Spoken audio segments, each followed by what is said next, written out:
Whew. All right, I'm getting ready to go to my. Can you see me? Let me see. My hand is here. I'm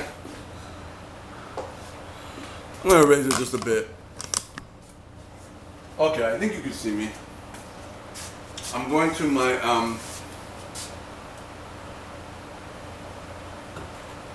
I don't think you can see me. My head's way above that. Yeah, that should be better. Oh. I'm going to my Overeaters Anonymous meeting, and what time is it? What's in 20 minutes? Okay.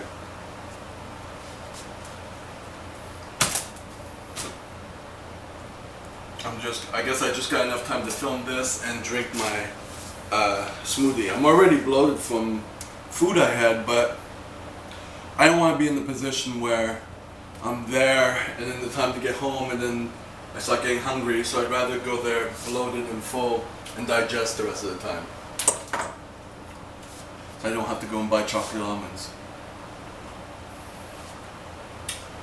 That being said, maybe I could do some dishes. I wanted to do some dishes, that's the goal. But we'll see. I'll do a few. Small bits, right? So, what I wanted to say was, okay, if you don't know, I've been working on mainly my borderline symptoms. Emotional dysregulation, not knowing my identity, not knowing who I am, knowing my core values, which it could be applied to anybody. Knowing your core values, what you want and what you don't want. So you know how to make boundaries when someone says something that makes you not feel right. That you know, okay, it's not what you want to do, right?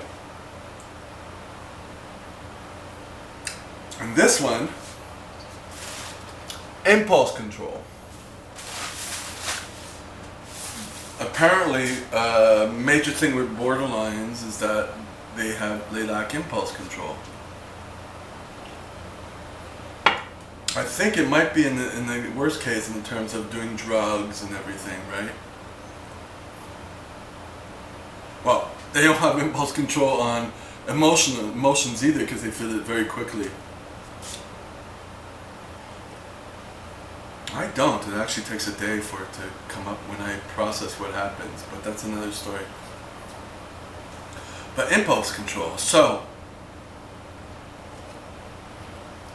what you should be doing is when the situation comes is that you pull back and you analyze it and you think about it and then you give your answer. Not me sometimes. That is kind of, I thought that was kind of, I was doing okay for when I owned my businesses, but there was a lot of things I just said yes right away.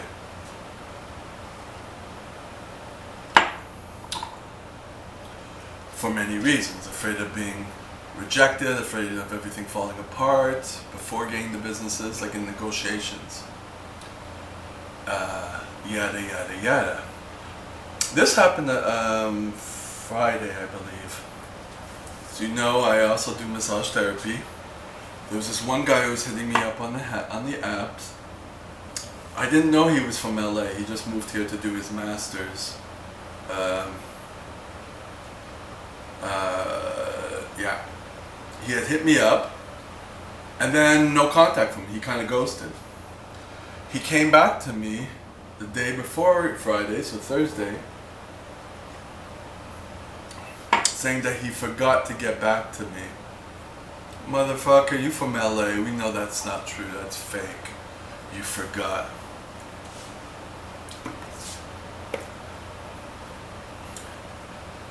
It's like, I know what you want. So I have to be careful that, you know, not get into these sexual situations. As a massage therapist, if you do get into that sexual situation, there's a way out of it. I mean, you either stop the customer relationship and you go into another relationship, but you can't have a business relationship and a sexual relationship at the same time. That's pretty much the same thing. That's pretty much what I'm trying to say. So, I went there and I charged him quite a bit because I was traveling. He had a table and massaged him for like an hour and a half. He's not really my type.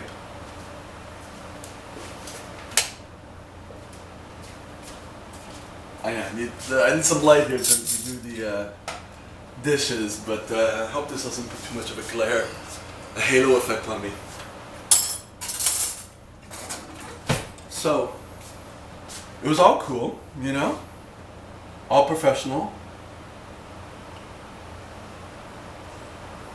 And we were talking and I was starting to get a little, I don't know, attached, but I was starting to, you know, feel like, maybe this could be a possible date.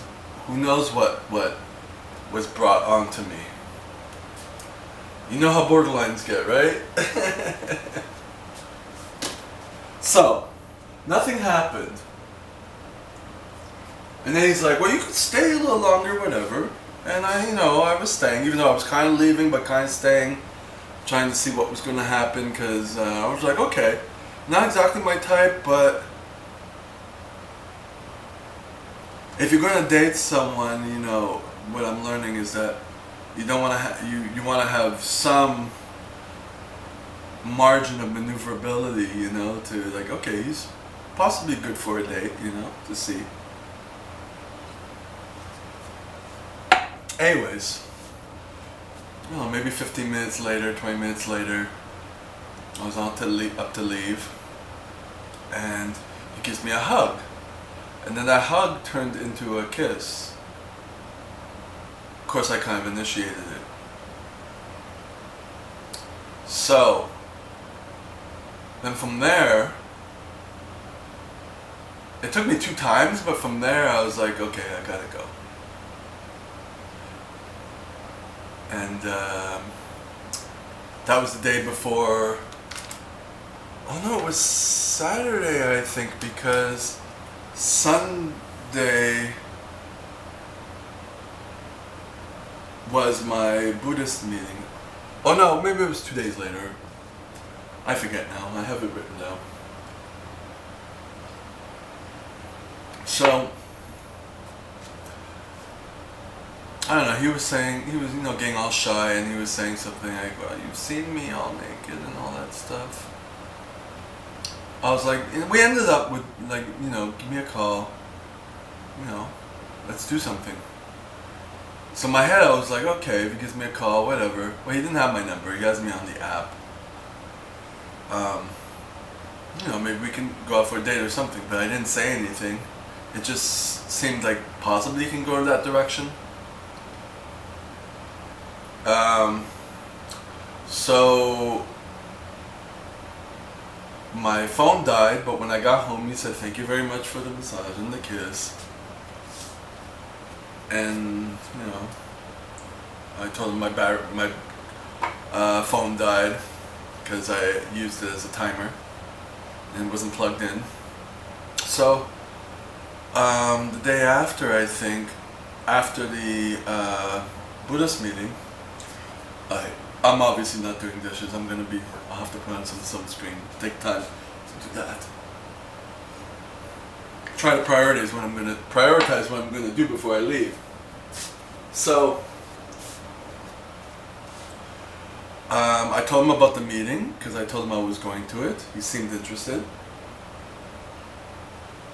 But you know, in LA they seem interested in everything. It's just the way they bullshit, because everyone's a casting director, so you have to be on your A game all the time. You have to be nice to everyone. probably a bit of that rubbed off on him. He did work in show business. So, anyways, I sent him a message saying it was great, the effects were great. Hours later, and he said, "Oh, that's great, blah blah blah." And I think we kind of ended it like that, and I haven't heard from him since.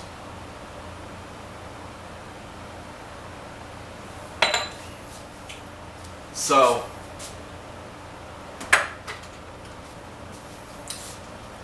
I'm not keeping tabs, but I am keeping tabs. This sounds like a strike too. You don't know how to make a date with me? You're not that interested? My assumption is you probably, a little peeved you didn't get any that day. That was your motive to get me over there. And you don't want anything else. So, that's a good thing in the sense that I was able to pull away. Because he wasn't completely my type either. Maybe that helped also. Or maybe because I wanted to date him and see as opposed to have sex. Because I wanted my feelings to get stronger, to see if they can get stronger. Because if it weren't strong, it would be like, it's okay, but you know what I mean? So I wanted them to get stronger. And it's kind of like there's too much time going by now, so it's like I'm having time to think, and it's like, thank God I didn't do anything. So I'm learning about pulling back and then seeing what the situation, which way it's going to turn. And right now, it didn't turn at all, so it's like, okay, you ain't that interested.